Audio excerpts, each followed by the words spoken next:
Jumpa lagi di program Smart. Pada episode yang kedua ini, kita akan membicarakan mengenai riset asik di bidang farmasi. Kita memasuki era 4.0, di mana kita sangat mengandalkan teknologi. Dan ternyata teknologi yang kita andalkan itu bisa juga diterapkan di bidang penelitian farmasi. Bagaimana mengkombinasikan antara teknologi dengan penelitian di bidang farmasi? Kita akan berbincang-bincang dengan salah seorang narasumber. Beliau mencapai gelar tertinggi di bidang akademik, yaitu gelar profesor di bidang kimia komputasi. Ikuti diskusi saya dengan narasumber kita, yaitu Prof. Enade. Check it out.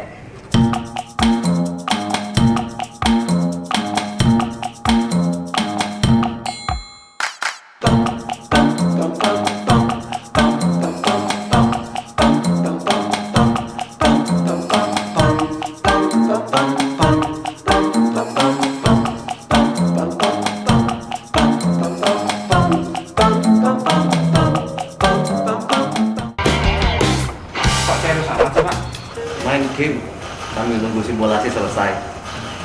Lumayan 30 menitan ini kira-kira selesainya. Bisa ya, sambil menunggu penelitian gitu, sambil main game. Memang begitu. Saya menganggap penelitian itu kayak main game, Mike. Kok bisa, Prof? Coba, ini kan saya lagi main game ini. Tiap saat ada naik level gitu kan. Tiap naik level itu musuhnya lebih kuat. Kalau musuhnya lebih kuat kan berarti kita harus meningkatkan kapasitas heroes yang kita pilih di sini. Selain itu kapasitas equipmentnya juga kita tingkatkan supaya kita bisa mengalahkan musuh di level itu. Penelitian juga seperti itu di kimia komputasi. Semakin kesini tantangannya semakin berat. Tapi yang menarik adalah komputasi juga semakin berkembang gitu. Nah, saya terlibat dalam peningkatan kapasitas komputasinya maupun dalam penemuan obatnya. Kemarin baru saja saya mengembangkan software yang namanya Pipeline Repos untuk interaksi obat dan molekul itu, interaksi obat dengan targetnya. Nah, sekarang saya mau mengaplikasikan itu untuk menemukan obat luka diabetes. Boleh kalau saya ingin tahu lebih lanjut, Prof, tentang mungkin penemuan obat untuk luka diabetesnya? Boleh, permasalahannya kan kalau saya mau tunjukkan kan kita jadi melanggar social distancing. Iya juga sih. Nah, kalau lebih baik Pak Mike nanti ke ruangan saja. Nanti kita diskusikan lewat video conference gimana? Oke, siap, Prof. Saya nanti tak siapkan video conference-nya, terus saya WA-kan ke Prof untuk meeting room-nya. Sip. Jadi ini software yang saya gunakan untuk penelitian. Oke. Namanya Yasara Structure. Kita memiliki lisensinya di sini. Ya. Nah, kemudian saya bisa download dari internet langsung. Bisa load di sini PDB file from internet. Ini kodenya 4H3X. Kita klik OK. Nah, ini kan ada 2 chain. Nah, saya hanya butuh 1 chain saja, maka saya delete yang tidak perlu. Oke. Delete molekul B, saya ambil yang A saja. Kemudian juga beberapa atom artefak yang tidak penting saya hapus juga. Nah, kalau menghilangkan di lab kan harus diekstraksi nih. Iya, betul. Nah, kalau di komputer tinggal di delete, Pak Mike. Oh. Nah, Simple ya. Simple ya. ini yang beberapa yang artefak saya hilangkan juga, air juga saya hilangkan. Nah, kemudian ini kan kita ingin membuat simulasi yang mendekati kenyataan begitu ya. Ya. Maka kita clean aja. Di sini tinggal klik clean all. Maka akan ditambahkan hidrogen dan teman-temannya. Kemudian saya beri sel simulasinya, saya buat define simulation cell-nya dulu. Ya biasanya 10 angstrom sih, tapi karena ini untuk menunjukkan ke Pak Mike saja, saya buat 5 angstrom biar nggak terlalu besar. Waktu simulasinya dan resources komputer yang digunakan nggak terlalu banyak. Oke. Sorry, saya cancel dulu simulation, define simulation cell, around all atom. Ya, nah ini, jadi ini saya pakai periodic boundary nanti. Jadi ini nanti akan di copy atau ke segala arah. Nah, di dalamnya kita tambahkan air dan kemudian diprotonasi juga supaya netral. maka kita choose eksperimen di sini tinggal cell neutralization and pKa prediction. Oke, kita pakai Oke. tempat yang sudah saya siapkan saja. Saya klik di sini. Oke. Kalau already exist, do you want to override? Yes. Oh, ada error. Nah, ini Error. enaknya. Kalau di komputasi error kita tinggal ulang lagi.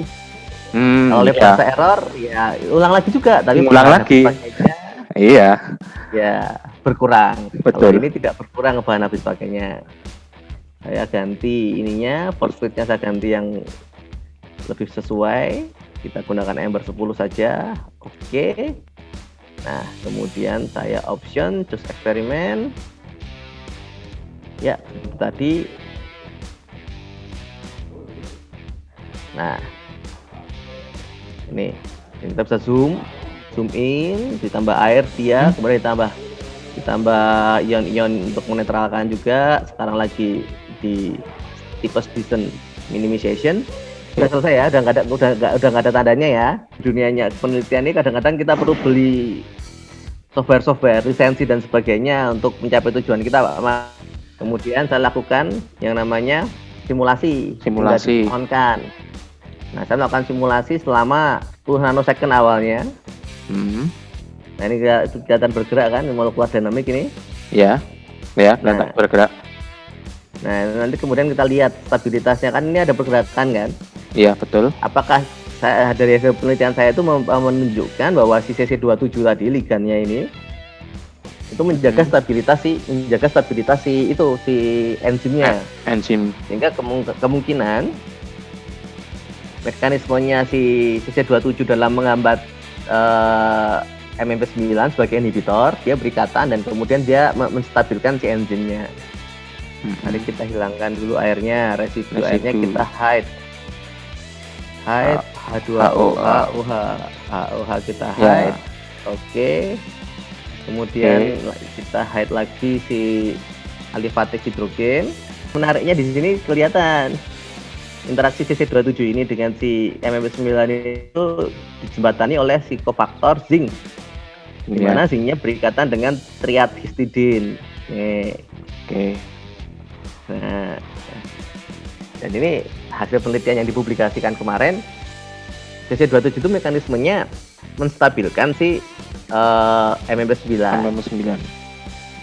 Sehingga kalau kita ingin mencari obat sebagai inhibitor MMP9, salah satu strateginya adalah kita mengganti si CC27 dengan senyawa yang kita inginkan tadi itu.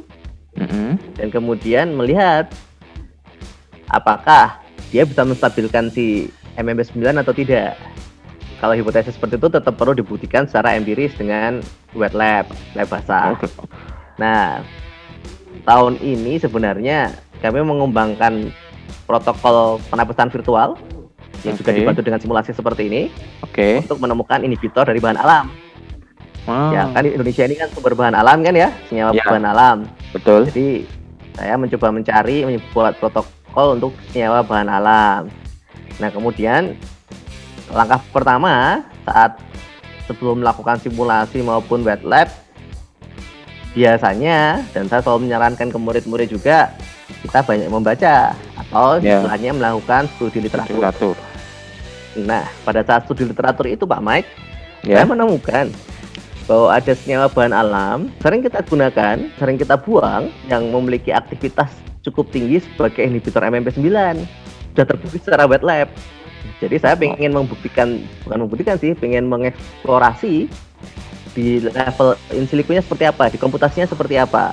Saya sudah membaca betulan dan saya membaca beberapa artikel dan itu confirm senyawa tersebut asam kafeat, Pak Mike.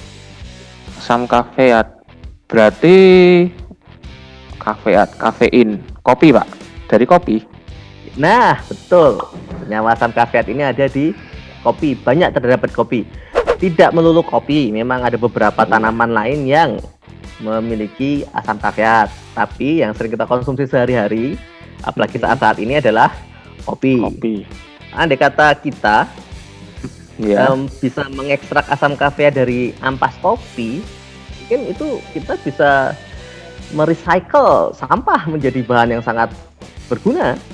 sudah banyak sih pemanfaatan ampas kopi untuk lulur. Kosmetik itu banyak penggunaan ampas Kosmetik. kopi. Kemudian ada beberapa hal termasuk saya kalau menggunakan ampas kopi saya minum itu, biasanya ampasnya saya sebar di teras atau di tempat-tempat untuk mengacaukan hewan-hewan yang biasanya menggunakan penciuman. Ya.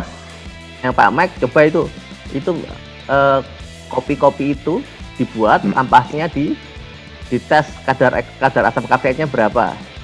Oke, siap Prof. Kalau gitu saya tak ke tempatnya Prof.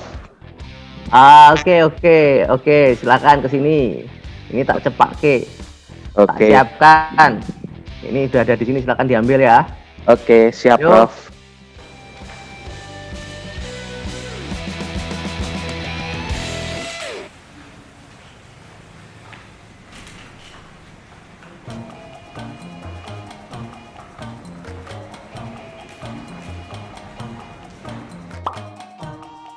Nah, Sobat Smart, itu tadi hasil bincang-bincang kita dengan Prof. Enade mengenai asiknya riset di bidang farmasi, khususnya di bidang komputasi. Gimana menurut teman-teman semua? Ada komentar? Silahkan tuliskan di kolom chat di bawah ini.